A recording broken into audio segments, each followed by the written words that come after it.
നമസ്കാരം. ഒരാൾക്ക് ഒരു രോഗം വരുമ്പോൾ പലപ്പോഴും നമ്മൾ പറയാറുണ്ട് പുതിയ തെറാപ്പി അവൈലബിൾ ആണ്, നമുക്ക് ട്രീറ്റ് ചെയ്യാൻ സാധിക്കും, എല്ലാം നമ്മൾ പറയാറുണ്ട്. പക്ഷേ ഏറ്റവും വലിയ ചലഞ്ച് എന്താണെന്നറിയാമോ? ഒന്ന് ആളുടെ മൈൻഡ് സെറ്റാണ്. നമുക്ക് ഇതിൻ്റെ മൈൻഡ് സെറ്റിനെ കുറിച്ച് ഒരു ദിവസം വീഡിയോ നമുക്ക് ചെയ്യാം. പക്ഷേ കറക്റ്റായിട്ട് മൈൻഡ് സെറ്റ് ഉണ്ട്, ചികിത്സിക്കണമെന്നുണ്ട്, എല്ലാം ഉണ്ടെങ്കിലും ഏറ്റവും വലിയ പ്രശ്നം പലപ്പോഴും ഒരു ചികിത്സാ ചെലവ് തന്നെയാണ്. അപ്പോൾ ഇന്നത്തെ വീഡിയോ നമുക്ക് ചികിത്സാ ചെലവ് എങ്ങനെ കുറയ്ക്കാം. നമ്മുടെ കേരളത്തിൽ പലപ്പോഴും ചികിത്സാ ചെലവ് എങ്ങനെയാണ് രോഗിക്ക് ഒരു ഓവർ ബേർഡൻ ചെയ്യാതിരിക്കാനുള്ള എന്നിങ്ങനെ ചെയ്യാമെന്നുള്ളതിനെക്കുറിച്ച് നമ്മൾ പലപ്പോഴും ചിന്തിക്കാറുണ്ട്, പലതരത്തിലുള്ള കാര്യങ്ങൾ ചെയ്യാറുമുണ്ട് കോസ്റ്റ് കുറയ്ക്കാനായിട്ട്. അപ്പോൾ ഈ ചികിത്സാ ചെലവിൽ ഏറ്റവും പ്രധാനമെന്ന് പറയുന്നത് നമ്മുടെ മരുന്നുകളുടെ വിലയാണ്. നമ്മളിപ്പോൾ സ്റ്റഡിയൊക്കെ ചെയ്യുമ്പോൾ 80-85% ഓഫ് ദ കോസ്റ്റ് കെയറിൽ പലപ്പോഴും ബാക്കിയുള്ള സ്ഥലങ്ങളെക്കാളും നോക്കുമ്പോൾ നമ്മൾ എത്ര ലാബിൽ ഏറ്റവും കുറച്ച് വെക്കാൻ പറ്റുമോ, നമുക്ക് വയബിളായിട്ട് കൊണ്ടുപോകുന്ന ഏറ്റവും കുറച്ച് വെക്കുന്ന രീതിയിൽ നമ്മൾ ചെയ്യാൻ ശ്രമിക്കാറുണ്ട്, മാക്സിമം ശ്രമിക്കാറുണ്ട്, കോസ്റ്റ് കൂട്ടാതിരിക്കാനും പേഷ്യൻസിനെ കൂടുതൽ ഓവർ ബേർഡൻ ചെയ്യാതിരിക്കാനും. എങ്കിലും നമ്മുടെ കൺട്രോൾ ഇല്ലാത്തൊരു കാര്യമാണ് മരുന്നുകളുടെ കോസ്റ്റ്. കാരണം മരുന്നുകൾ പലപ്പോഴും കമ്പനീസാണ് അത് ഉണ്ടാക്കുന്നതും അത് മാർക്കറ്റിൽ കൊണ്ടുവരുന്നത്. പക്ഷേ അപ്പോൾ അത് കഴിഞ്ഞ ദിവസം നമ്മളൊരു സ്റ്റഡി ചെയ്തു, എങ്ങനെയാണ് നമ്മുടെ വാതരോഗത്തിൻ്റെ മരുന്നുകളുടെ വില. നമുക്കറിയാം, ഓൾറെഡി നമുക്കറിയാം US-ലാണെങ്കിലും UK-ലാണെങ്കിലും ദുബായിലൊക്കെ ആണെങ്കിൽ നമ്മുടെ പേഷ്യൻസ് വന്നു കഴിഞ്ഞാൽ ഒരു വർഷത്തെ മെഡിസിനൊക്കെ മേടിച്ചുകൊണ്ട് പോകും. കാരണം അവിടുത്തെ അതിൻ്റെ കോസ്റ്റ്, ഇപ്പോൾ ഒരു ബയോളജിക്കിൻ്റെ ആണെങ്കിലും എല്ലാത്തിൻ്റെയും കോസ്റ്റ് ഇവിടത്തിനേക്കാളും 5 മുതൽ 10 ഇരട്ടിയാണ്. അഡാലിമാബൊക്കെയാണ് ഇവിടെ ഒരു ഉള്ള വിലയേക്കാളും ഒരു 5 മുതൽ 6 ഇരട്ടിയൊക്കെയാണ് അവിടുത്തെ വില. റിറ്റുക്സിമാബ് ഇവിടെ 10-15,000 രൂപയ്ക്കുള്ള സ്ഥലത്ത് അവിടെ അത് 1-1.5 ലക്ഷം രൂപയ്ക്ക് ആയിരിക്കും. അതുപോലെ നമ്മുടെ ഹൈഡ്രോക്സിക്ലോറോക്വിൻ ആണെങ്കിലും MMF ഒക്കെ ആണെങ്കിലും ഇവിടത്തെക്കാളും ഒരു 5-6 ടൈംസ് ആണ് എല്ലാ മരുന്നിൻ്റെയും വില. US-ലെക്കാരെയൊക്കെ പറയുകയേ വേണ്ട. അപ്പോൾ ഇന്ത്യൻ മാർക്കറ്റിൽ എല്ലാത്തിനും വില പൊതുവെ കുറവാണ്. അത് നമുക്ക് വലിയൊരു ആഗ്രഹമാണ് കേട്ടോ. പക്ഷേ ദുബായിലും അമേരിക്കയിലൊക്കെ ഇൻഷുറൻസ് ഉള്ളതുകൊണ്ട് കുറേ പേർക്ക് അത് കവറായി പോകും. പക്ഷേ ഇൻഷുറൻസ് ഇല്ലാത്ത എത്രയോ മലയാളികളൊക്കെ എല്ലായിടത്തും ഉണ്ട്. അവർക്കൊക്കെ എസ്പെഷ്യലി ഗൾഫ് റീജിയനിലൊക്കെ നമ്മുടെ പാവപ്പെട്ട ആളുകൾ ഇവിടെ കഷ്ടപ്പെട്ട് അവിടെ ജോലി ചെയ്യാൻ വേണ്ടി പോകുന്നവരാണ്. അവർക്കൊരു മാസം ശമ്പളം തന്നെ ചുരുങ്ങിയപ്പോൾ അവർക്ക് വലിയ ഇൻഷുറൻസ് എടുക്കാൻ സാധിക്കില്ല. അപ്പോൾ പലപ്പോഴും അവരൊക്കെ കോസ്റ്റ് ഇവിടെ നിന്ന് മരുന്ന് കൊണ്ടുപോയിട്ടാണ് കുറയ്ക്കുന്നത്. അപ്പം ഫോർ എക്സാമ്പിൾ സർജറീസ് ആണെങ്കിലും ഇപ്പോൾ മുട്ടുമാറ്റി വലിയ ഇന്ത്യയിൽ ഒരു മുട്ടുമാറ്റി വലിയ ശസ്ത്രക്രിയയ്ക്ക് ഇപ്പോൾ 1.25 ലക്ഷം രൂപയാകും, 1.5 ലക്ഷം രൂപയ്ക്ക് ആകുമെങ്കിൽ അവിടെ അമേരിക്കയിലാണെങ്കിൽ 10-15 ലക്ഷം രൂപയ്ക്ക് ആകും, 10 ഇരട്ടി വരെ ആകാം. ഇപ്പോൾ ബൈപ്പാസ് സർജറിയൊക്കെയാണ് ഇന്ത്യ 2 ലക്ഷം ഉള്ളത്, പലപ്പോഴും അമേരിക്കയിലൊക്കെ 50 ലക്ഷം 1 കോടി രൂപ വരെയൊക്കെ ആകും. അപ്പോൾ ഇന്ത്യയിലെ ഒരു health care cost at least when compared to the other parts of the world ഒരു പരിധി വരെ കുറവാണ്. പക്ഷേ ആ ട്രെൻഡ് ചേഞ്ച് ചെയ്യാതിരിക്കാനായിട്ട് നമ്മൾ ഓരോരുത്തരും ശ്രദ്ധിക്കണം. കാരണം നിങ്ങളൊക്കെ വായിച്ച് കാണും, കേരളത്തിലേക്ക് ഹോസ്പിറ്റൽ ചെയിൻസും ഇന്ത്യയിലെ ഹോസ്പിറ്റൽ ചെയിൻസും ഒരു പുറത്തുനിന്നുള്ള വിദേശ നിക്ഷേപം വരുന്നുണ്ട്. അങ്ങനെ വന്നു കഴിയുമ്പോൾ അതിൻ്റെ കോസ്റ്റ് കൂടുതൽ.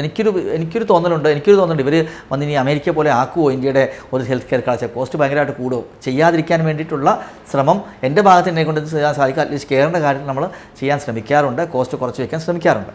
അപ്പോൾ ഇപ്പോൾ പറഞ്ഞു വന്ന അതല്ല, മരുന്നുകളുടെ ഒരു വിലയാണ് ഒരു കോസ്റ്റിൻ്റെ കാര്യം. പുറത്തുനിന്നുള്ള മരുന്നുകളെക്കാളും കുറവാണ്. പക്ഷേ നമ്മളെന്താ നോക്കേണ്ടത്, നമ്മുടെ പേഷ്യൻസിന് അത് അഫോർഡ് ചെയ്യാൻ സാധിക്കണ്ടേ, നമ്മുടെ പേഷ്യൻസിന് അഫോർഡ് ചെയ്യുന്ന രീതിയിലേക്ക് അത് കൊടുക്കാൻ സാധിക്കും. അപ്പോൾ അത് നോക്കുമ്പോൾ ഞാൻ കഴിഞ്ഞ ദിവസം ഒരു ജസ്റ്റ് എടുത്ത് നോക്കി. കാരണം കെയർ തുടങ്ങി 2013-14 തൊട്ട് 2025 വരെ. ഫോർ എക്സാമ്പിൾ നമ്മൾ കോമൺ ആയിട്ട് കഴിക്കുന്ന മരുന്നുകളാണ് HCQS എന്നൊക്കെ പറഞ്ഞ മരുന്ന്, അല്ലെങ്കിൽ മെറ്റോഫോളിട്രാക്സ് എന്ന് പറയുന്ന മരുന്ന്. HCQSൻ്റെ മരുന്ന് 2014 തൊട്ട് 2025 വരെ ആക്ച്വലി കൂടിയിട്ടില്ല. ആക്ച്വലി 2 രൂപ കുറവ്, 6 രൂപ 80 പൈസ, 6 രൂപ 60 പൈസയാണ് ഒരു ടാബ്ലറ്റിൻ്റെ വില. HCQSൻ്റെ അതിൻ്റെ വില 6 രൂപ 80 പൈസ, 6 രൂപ 60 പൈസ ആയിട്ടുള്ളൂ, കൂടിയിട്ടേ ഇല്ല. എസ്പെഷ്യലി ഈ GST വന്നപ്പോൾ ആക്ച്വലി കുറച്ച് കുറയുകയാണ് ഉണ്ടായത്.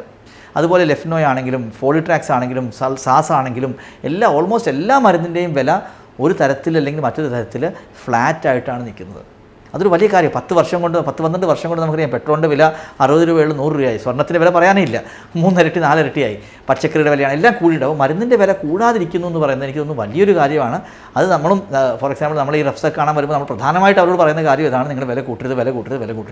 അപ്പോൾ വില കൂടാതിരുന്ന് കഴിഞ്ഞാൽ പേഷ്യൻസിന് പലപ്പോഴും വളരെ ബെനിഫിറ്റാണ്. കാരണം അവരുടെ കംപ്ലയൻസ് ഇമ്പ്രൂവ് ചെയ്യും. കുറേ ആളുകൾ മരുന്ന് കഴിക്കാതിരിക്കാൻ ബോധക്കേട് കൊണ്ട് കഴിക്കില്ല. നമുക്കറിയാം, ഓരോ മണ്ടത്തരം കാണിച്ച് അവർ മരുന്ന് കഴിക്കാതെ അസുഖം കൂട്ടിക്കൊണ്ട് വരും. പക്ഷേ ചില ആളുകൾക്ക് മരുന്ന് കഴിക്കണം എന്നുള്ളത് അഫോർഡ് ചെയ്യാൻ സാധിക്കാറില്ല.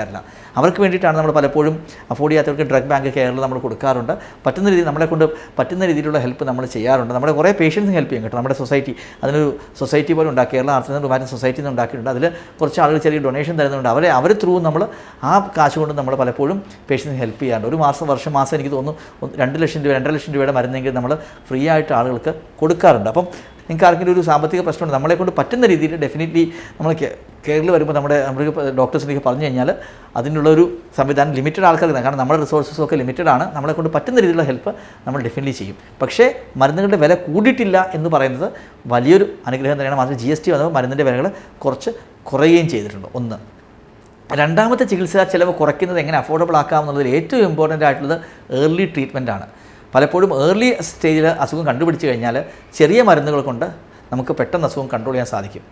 അപ്പോൾ അതേസമയം മരുന്ന് നമ്മൾ കുറേ നാൾ കഴിക്കാതെയൊക്കെ കുറേ ദിവസം ലേറ്റായിട്ടാണ് പലപ്പോഴും അസുഖം കണ്ടുപിടിക്കുന്നത്. അല്ലെങ്കിൽ ചിലർ കാണിക്കുന്ന മണ്ടത്തരം മരുന്ന് വിട്ട് കഴിക്കും. ഓരോ പ്രാവശ്യം വാദം കൺട്രോൾ ആകാൻ നിൽക്കുമ്പോൾ എന്താ വരുന്നത്, പല സന്ധികൾക്കും തേയ്മാനം വരും. മാത്രമല്ല ലങ്സിനെയോ ഹാർട്ടിനെയോ ഒക്കെ ഇത് അഫക്റ്റഡ് ആകും. അങ്ങനെ വന്നു കഴിയുമ്പോൾ എന്ത് പറ്റും, നമ്മുടെ ചികിത്സാ ചിലവ് കൂടും, ഡബിൾ ആകും. അപ്പോൾ സൂചി കൊണ്ട് എടുക്കേണ്ടത് പലപ്പോഴും തൂമ്പ കൊണ്ട് എടുക്കേണ്ടി വരും. പിന്നെ തൂമ്പ കൊണ്ട് എടുക്കേണ്ടത് നമ്മൾ എന്ത് പറ്റും, JCB കൊണ്ട് എടുക്കേണ്ടി വരും. ആ രീതിയിലാണ് ഇങ്ങനെയുള്ള കുറച്ച് ആളുകളുണ്ട്. ഒരു 10% ആളുകൾ എങ്ങനെയുണ്ട്, പറഞ്ഞാൽ കേൾക്കത്തില്ല. അവർക്ക് അവരുടെ സ്വന്തം ബുദ്ധി ഉപയോഗിച്ച് വാട്സാപ്പ് യൂണിവേഴ്സിറ്റിയിൽ നിന്നും പിന്നെ എന്തെങ്കിലും ഗൂഗിളൊക്കെ ചെയ്ത് കുറച്ച് അതിബുദ്ധി ഉപയോഗിക്കും. അപ്പം നിങ്ങളുടെ ചിലർക്ക് പക്ഷേ ജെനുവിൻലി അഫോർഡ് ചെയ്യാൻ പറ്റാത്ത ആൾക്കാരുണ്ട് കേട്ടോ. അത് നമ്മൾ ഒരിക്കലും കാണാതെ പോകരുത്.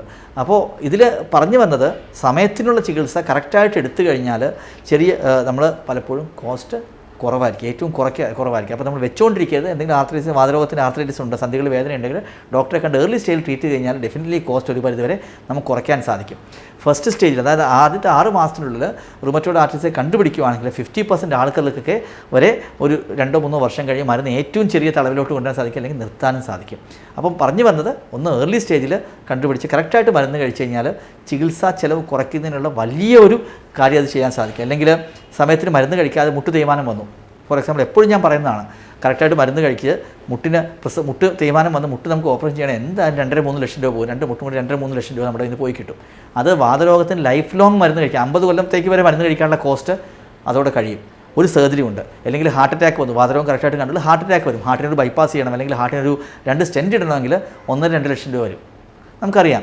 അപ്പോൾ ഞാൻ പറഞ്ഞു വന്നത്, കറക്റ്റായിട്ട് മരുന്ന് കഴിച്ച് കറക്റ്റായിട്ട് സമയത്തിന് ചെയ്ത് കഴിഞ്ഞാൽ ഈ മരുന്നുകളുടെ കോസ്റ്റ് കുറയും, നിങ്ങളുടെ ചികിത്സാ ചിലവ് കുറയും. അത് നിങ്ങൾക്കത് ജോലി ചെയ്ത് നിങ്ങളുടെ ആ കോസ്റ്റ് നമുക്ക് അതിനപ്പുറം 5 ഇരട്ടി കോസ്റ്റ് നിങ്ങൾക്ക് റിക്കവർ ചെയ്യാൻ സാധിക്കും. അതേസമയം കറക്റ്റ് മരുന്ന് കഴിക്കാതെ നിങ്ങളുടെ ആരോഗ്യം താഴത്തോട്ട് പോവുകയാണ്, ജോലിയും ചെയ്യാൻ സാധിക്കുന്നത് മാത്രമല്ല 5-8 ഇരട്ടി കോസ്റ്റ് കൂടുകയും ചെയ്യും.